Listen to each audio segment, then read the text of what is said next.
Olá, paz de Cristo para a sua vida. Lá em Mateus capítulo 9, os discípulos de João questionam Jesus, perguntando por que os seus discípulos não jejuavam, sendo que os próprios discípulos de João jejuavam e os fariseus também jejuavam.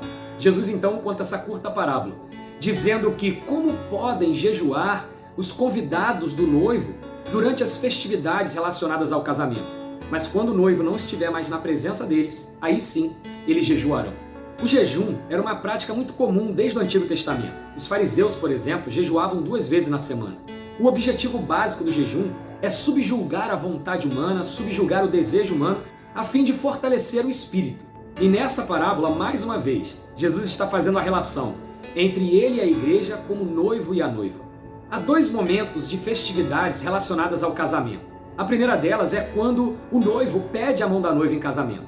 E a segunda festividade é quando das próprias bodas, da própria festa de casamento. Assim, o que Jesus está dizendo é que durante a sua primeira vinda, quando ele formou a sua igreja, quando ele formou a sua noiva, quando ele pediu a mão da moça em casamento, o noivo estava presente, então não havia por que jejuar. E também, quando da sua volta, quando Jesus voltar para buscar a sua igreja, para as bodas, para a vida eterna com ele, também não haverá mais a prática do jejum.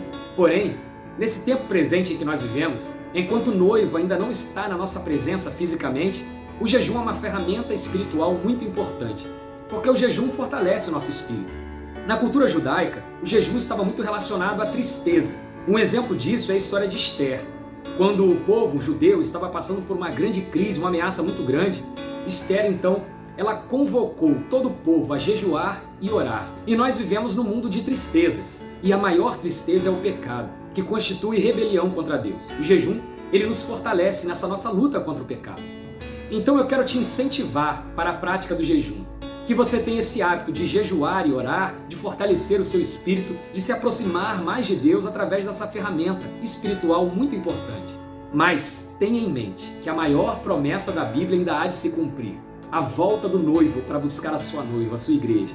E nós, nesse tempo presente, nós dizemos, Maranata, ora vem, Senhor Jesus, a sua noiva te espera. Como diz a palavra de Deus, nem olhos viram, nem ouvidos não ouviram, nem jamais penetrou o coração humano o que Deus tem preparado para aqueles que o amam. Nós amamos o Senhor, nós aguardamos a sua vinda, nós dizemos Maranata e nós fortalecemos o nosso espírito, a fim de sermos achados fiéis até aquele grandioso dia. Que Deus te abençoe dessa forma, em nome de Jesus. Amém.